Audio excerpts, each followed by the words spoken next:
नमस्ते। आज जो कहानी हम देखने वाले हैं वो है तो बड़ी सीधी सादी, लेकिन ये आपको सोचने पर मजबूर कर देगी। तो ये कहानी एक बहुत ही परेशान करने वाले सवाल को उठाती है। सोचिए क्या होता है जब वो लोग जिनकी जिम्मेदारी हमारी रक्षा करना है वही हमारा शिकार करने लगें। ये कहानी है पावर और इंसाफ के बीच की टक्कर की। तो चलिए कहानी की शुरुआत करते हैं। सीन कुछ ऐसा है कि जिला मजिस्ट्रेट पूजा सिंह तक एक पुलिस इंस्पेक्टर विक्रम सिंह की शिकायतें पहुंच रही हैं, और ये शिकायतें हैं भ्रष्टाचार की।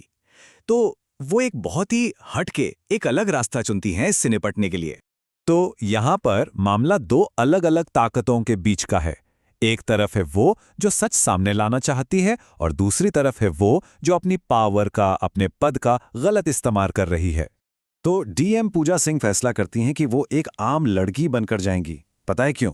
ताकि वो देख सकें कि इंस्पेक्टर विक्रम सिंह असल में एक आम इंसान के साथ कैसा बर्ताव करता है, मतलब बिना किसी पद के तामझाम के असली सच्चाई क्या है। अब अपना भेष बदलकर डीएम पहुंचती हैं लोकल मार्केट में, और वहां जाते ही उनका सामना उस कड़वी सच्चाई से होता है जिसे वहां के रेहड़ी पटरी वाले रोज झेलते हैं।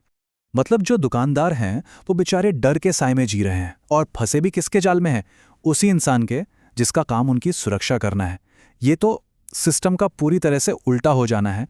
और इस भ्रष्टाचार की असली कीमत क्या है, ये तब पता चलता है जब एक दुकानदार सचमुच गिड़गिड़ाता है। वो कहता है, साहब खाने के लिए पैसे नहीं हैं, इस हफ्ते बेटी की स्कूल की फीस देनी थी।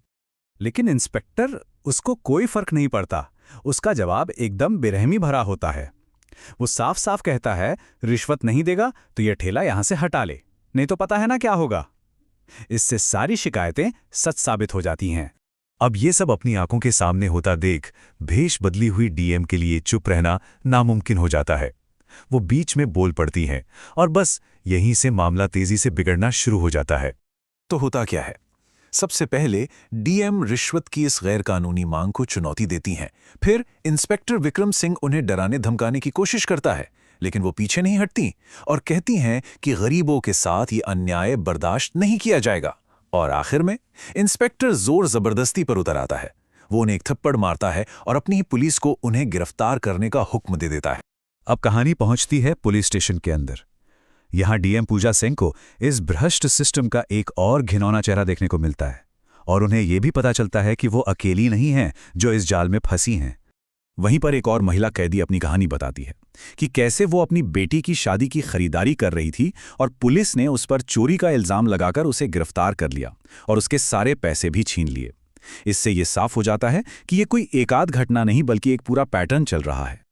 और हद तो तब हो जाती है जब इंस्पेक्टर विक्रम सिंह एक झूठा इकबालनामा सामने रखता है। मतलब एक कागज जिस पर लिखा था कि उन्होंने एक ठेले वाले का कार्ट पलट दिया, पैसे चुराए और गिरफ्तारी के वक्त एक पुलिस वाले को घायल भी किया। वो उन पर इस पर साइन करने का दबाव डालता है ताकि अपने गलत कामों को सही ठहरा सके।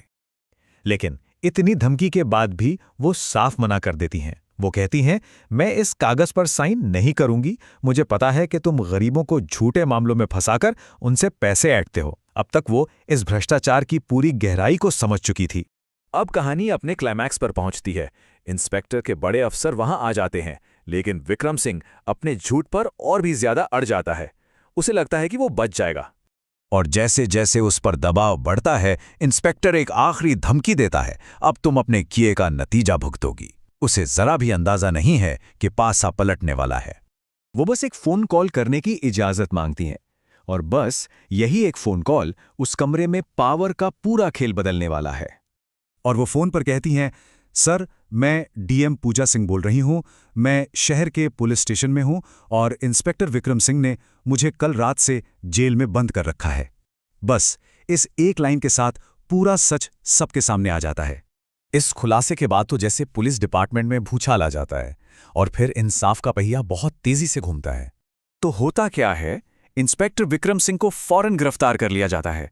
उसके जो साथी ऑफिसर थे उन्हें भी हिरासत में ले लिया जाता है। उन सबको सस्पेंड करके उन पर केस चलाया जाता है। और सबसे जरूरी बात, जितने भी बेगुनाह लोग जेल में बंद थे उन सबको रिहा करने की प्रक्रिया शुरू हो जाती है। कहानी के अंत में डीएम पूजा सिंह एक बहुत जरूरी बात कहती हैं। पुलिस जनता की सेवा के लिए होती है, उन्हें परेशान करने के लिए नहीं। तुम्हारी वर्दी भी जाएगी और सजा भी मिलेगी। ये एक साफ संदेश है कि जो लोग भरोसे को तोड़ते हैं, उनका अंजाम क्या होता है। तो ये कहानी हमें एक बहुत बड़े सवाल के साथ छोड़ जाती है। जब ताकत पर कोई लगाम ना हो तो फिर जवाबदेही कौन तय करेगा? ये कहानी हमें याद दिलाती है कि जवाबदेही सिर्फ एक किताबी बात नहीं है, ये एक एक्शन है, एक अमल है, और इसे लागू करने के लिए कभी-कभी बहुत ज़्यादा हिम्मत की ज़रूरत पड़ती है।